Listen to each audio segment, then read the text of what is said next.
ವೇದಿಕೆಯನ್ನು ಅಲಂಕರಿಸಿದ ಅತ್ಯಂತ ಜನಪ್ರಿಯರಾದ ಲೋಕಹಿತೈಷಿಗಳಾದ ಪ್ರಧಾನಮಂತ್ರಿಗಳವರಲ್ಲಿ, ಕನ್ನಡ ನಾಡಿನ ಮುಖ್ಯಮಂತ್ರಿಯವರಲ್ಲಿ ಹಾಗೂ ಉಳಿದೆಲ್ಲ ಸಚಿವರಲ್ಲಿ ತಮ್ಮೆಲ್ಲರಲ್ಲಿ ನಮಸ್ಕಾರ.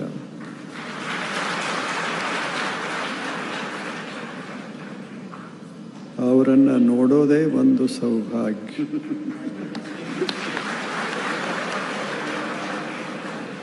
ಅವರಿಲ್ಲಿ ಬರ್ತಾರ ಅಂದ್ರೆ ನಿಮಗೆಷ್ಟು ಸಂತೋಷ ಆಗ್ಯದ.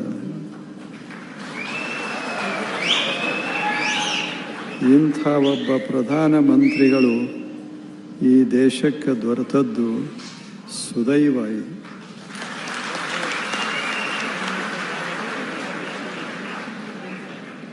ದಿನದ ಎಲ್ಲ ತಾಸುಗಳನ್ನು ಜನಚಿಂತನೆಗಾಗಿ, ಜನಹಿತ ಚಿಂತನೆಗಾಗಿ, ದೇಶದ ಅಭಿವೃದ್ಧಿಗಾಗಿ ಅವರು ಮೀಸಲಾಗಿಟ್ಟಿದ್ದಾರೆ. ಅಂಥ ಬರೇ ಭಾರತ ಅಲ್ಲ, ಜಗತ್ತಿನ ಅನೇಕ ರಾಷ್ಟ್ರಗಳ ಜನ ಅವರನ್ನು ಪ್ರೀತಿಸ್ತಾರೆ. ಅದು ಬಹಳ ಮಹತ್ವ. ಇಷ್ಟೆಲ್ಲ ಕಾರ್ಯಕ್ರಮಗಳ ಮಧ್ಯದಲ್ಲಿಯೂ ಅವರ ಪ್ರಸನ್ನತೆ ಕಡಿಮೆಯಾಗೋದಿಲ್ಲ.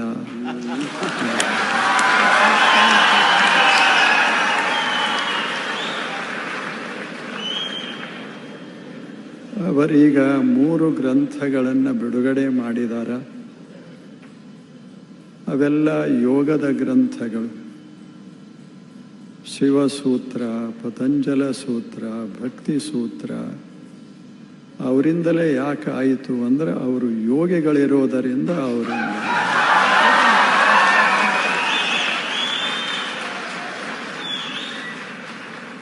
ಹೆಂಗೆ ಬದುಕ್ಯಾರ ಹೇಳಿ.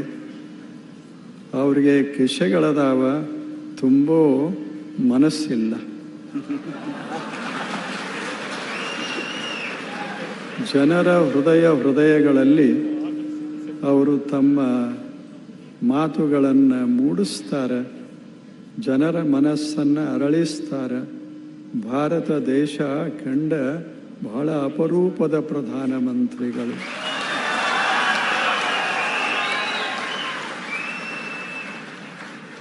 ಆ 3 ಗ್ರಂಥಗಳಲ್ಲಿರೋದು ಒಂದೇ ಒಂದು ಮಾತಿನಲ್ಲಿ ಹೇಳೋದಾದರೆ, ನಿಮ್ಮನ್ನು ಪ್ರೀತಿಸಿರಿ, ನಿಮ್ಮ ಜನರನ್ನು ಪ್ರೀತಿಸಿರಿ, ಜಗತ್ತನ್ನೆಲ್ಲ ಪ್ರೀತಿಸಿರಿ. ಇದು ಯೋಗ.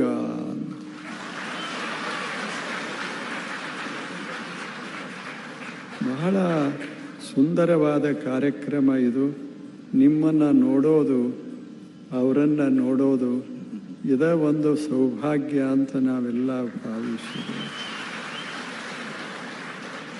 ಅವರ ಮಾತುಗಳು ಇಡೀ ಜಗತ್ತ ಕೇಳ್ತಾ ಇರ್ತದೆ.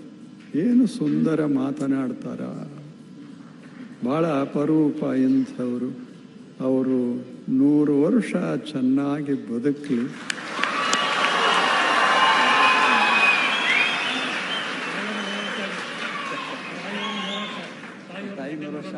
ಹೌದು, ಅವರ ತಾಯಿಯವರಿಗೆ 100 ವರ್ಷ, ಇನ್ನು 100ರ ಮೇಲೆ. ಆ ತಾಯಿಯವರು ಇವರಿಗೆ ಆಶೀರ್ವಾದ ಮಾಡ್ಯಾರ. ಏನು 100ರ ಮೇಲೆ ಬಾಳಬೇಕು.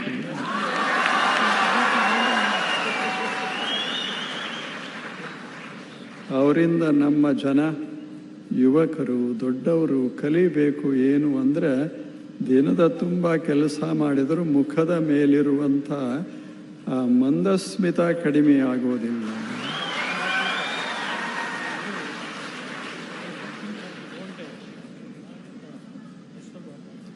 ನನಗಂತೂ ಎಷ್ಟು ಸಂತೋಷ ಆಗ್ಯದ ಅಂದರೆ, ನಿಮ್ಮನ್ನು ನೋಡಿ, ಅವರನ್ನು ನೋಡಿ ಮಾತುಗಳನ್ನು ಆಡದೇ ಇರೋದು ಒಳ್ಳೆಯದು ಅಂತ ಅಷ್ಟು ಸಂತೋಷ.